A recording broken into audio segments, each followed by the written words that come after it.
I've never seen so many big jacks in one spot. 7 divers, 14 eyes trained on the inhabitants of Gray's Reef. It was good relief, but we only did like a tight area. So These volunteer experts are diving on the sanctuary 24 times over the course of 8 days, using their experience and training to estimate how many types of fish are here, how big those fish are, and how numerous. All important indicators of the health of the fish populations. Neutral, dive.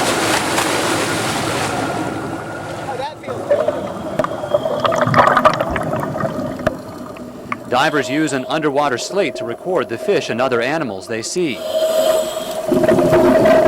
Almaco jacks, amberjacks, gray triggers, Spanish mackerel, sheep's head. And a crude but effective measuring stick to estimate how big they are. 40 to 80 centimeters plus or minus. If you start to see the fish become smaller and smaller and smaller over the course of time, then that's an indication that there's a lot of overfishing and possibly just too much pressure on the animals in this area. This is the 3rd year Reef volunteers have offered their services at Gray's Reef, but the organization's members study fish populations all over the globe. The whole point of Reef is that you have all these divers, diving all around the world, so why not stick a slate in their hand so that they can do fish surveys? When people start learning about what it is that they're looking at when they dive, their dives become much more enjoyable and they make that connection with the resource.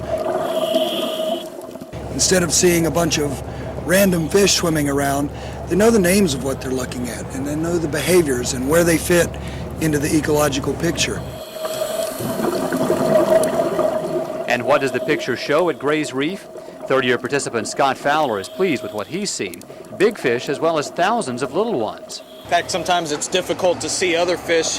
If you can imagine a shimmering silver curtain right in front of you. As far as the species that are supposed to be here, quite abundant, and this is probably the best year so far. And that's good news, not just for divers and fishermen, but for all of us, since the health of the ocean affects the health of our planet for years to come.